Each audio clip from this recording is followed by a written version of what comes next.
Em nome do Pai, do Filho e do Espírito Santo. Amém.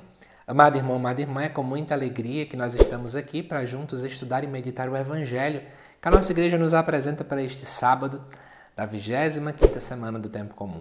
O Evangelho deste sábado se encontra lá em Lucas capítulo 9, versículo 43b até o versículo 45, que diz assim: Naquele tempo todos estavam admirados com todas as coisas que Jesus fazia. Então, Jesus disse aos seus discípulos: Prestai bem atenção às palavras que vou dizer. O Filho do Homem vai ser entregue nas mãos dos homens. Mas os discípulos não compreendiam o que Jesus dizia. O sentido lhes ficava escondido, de modo que não podiam entender. E eles tinham medo de fazer perguntas sobre o assunto. Vamos entender isso aqui. Primeira coisa, eu quero dar uma dica. Você que ainda não acompanhou o Evangelho de ontem, vale a pena. Volta aqui nos vídeos para você poder ver o chamado primeiro anúncio da paixão.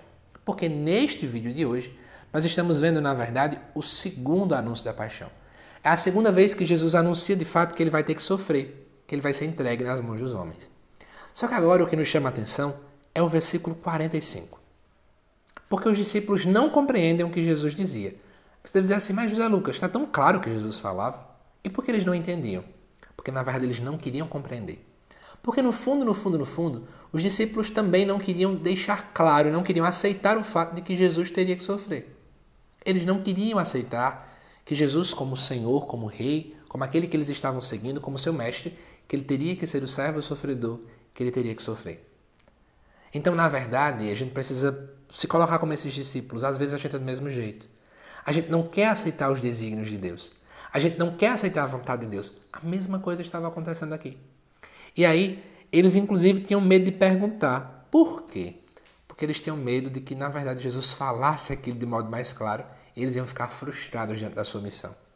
O grande problema é porque eles não queriam aceitar que Jesus é aquele servo sofredor que o profeta Isaías já anunciava. Aquele que ia ficar até desfigurado, mas pela salvação dos outros.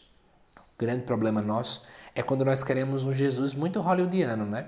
Parece que é um Jesus que nem tem espinha, que não sofre. Um Jesus muito fácil de ser seguido. Mas esse não é o Cristo. O Cristo que nós seguimos é o Cristo crucificado e que nos diz que se nós queremos seguir a Ele, nós também precisamos carregar a nossa cruz. Reflita sobre qual é a imagem do Cristo que você tem. Reflita que tipo de imagem a gente está tendo do nosso Senhor Jesus Cristo. E lembremos, Ele é o servo sofredor, que entregou-se pela salvação de todos. Que Deus te abençoe, amado irmão, amada irmã, e até o próximo vídeo aqui no canal.